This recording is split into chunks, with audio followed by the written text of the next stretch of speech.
ইতিহাসের পাতা ঘাটতে গিয়ে নেইমারের ইতিহাস দেখলে আপনি আঁতকে উঠবেন। ফুটবল ইতিহাসে সেরা কামব্যাকের গল্পটি এই মহানায়কের নামেই লেখা আছে। শেষ 5 মিনিটে দুর্ধর্ষ 3 গোলে অবদান রেখে সে বুঝিয়ে দিয়েছিল ফুটবল তার পায়ের জাদু। সেদিন অবাক হয়েছিল মাঠে থাকা হাজার হাজার দর্শক, কোচ, এমনকি সতীর্থ লিওনেল মেসিও। সবাই অবাক হয়ে তাকিয়েছিলেন ব্রাজিলিয়ান এই সুপারস্টারের দিকে। কি হয়েছিল সেদিন 5 মিনিটে? নেইমার কি করেছিল এই সুপারস্টারের দিকে? কি হয়েছিল সেদিন 5 মিনিটে? নেইমার কি করেছিল? কেনই বা এই সময়টাকে বলা হয়ে থাকে ইতিহাসের সেরা কামব্যাক? চলুন বিস্তারিত দেখি। উয়েফা চ্যাম্পিয়ন্স লিগের রাউন্ড 16 কোয়ার্টার ফাইনালের লক্ষ্যে মাঠে নেমেছিল পিএসজি বনাম বার্সেলোনা। নেইমার, মেসি, সুয়ারেজের মতো বাঘা বাঘা তারকা থাকতেও প্রথম লেগে পিএসজি 4-0 ব্যবধানে হারিয়েছিল বার্সাকে। অর্থাৎ দ্বিতীয় লেগে বার্সাকে ম্যাচ জিতে করতে হবে 5টি গোল। সবাই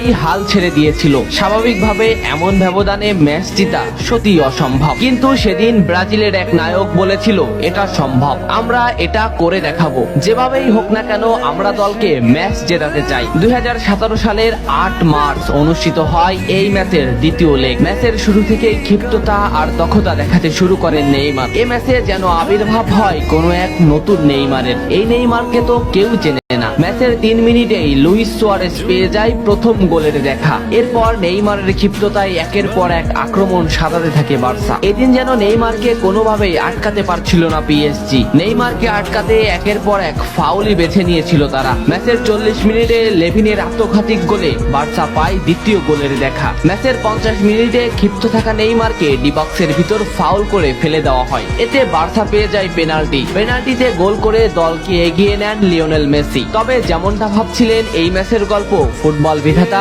তেমন ভাবে লেখেননি। 62 মিনিটে বার্সার কফিনে শেষ প্যারাটা পুড়ে দেন এডিনসন কাভানি। এতেই স্তব্ধ হয়ে যায় ক্যাম্প নো।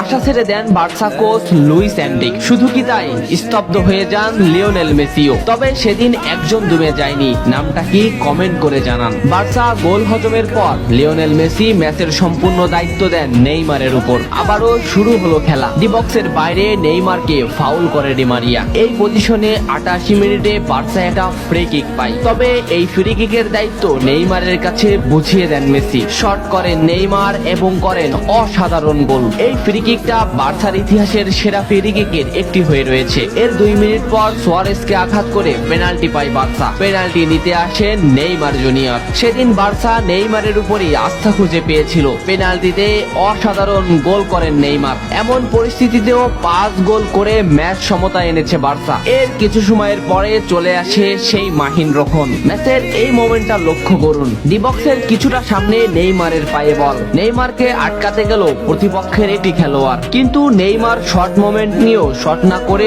বলটি সামনে আগালেন। এই মোমেন্টটা লক্ষ্য করুন। নেইমার একবার গোলের দিকে তাকালেন। এতে সে বুঝে ফেলেছে কোথায় বলটি দিতে হবে। নেইমার শট নিলেন। আপনি সাধারণ চোখে এটাকে একটা শট দেখলেও এটা হলো সেই শট যা লিখেছিল ইতিহাসের সেরা কামব্যাকের অধ্যায়। নেইমার এমন ভাবে শটটি নিয়েছিলেন যাতে রবের্তো শুধু পা লাগিয়ে গোল করেছিলেন। শেষ 5 মিনিটে সেরা 3টি গোলে অবদান রেখে সেদিন ইতিহাসের সেরা কামব্যাকের নায়ক হয়েছিলেন ব্রাজিলিয়ান এই সুপারস্টার। সবাই যেখানে স্তব্ধ হয়ে গিয়েছিল নেইমার সেখান থেকেই শুরু করেছিলেন। নেইমার বুঝিয়ে দিয়েছিলেন নিজের দৌরত্ব।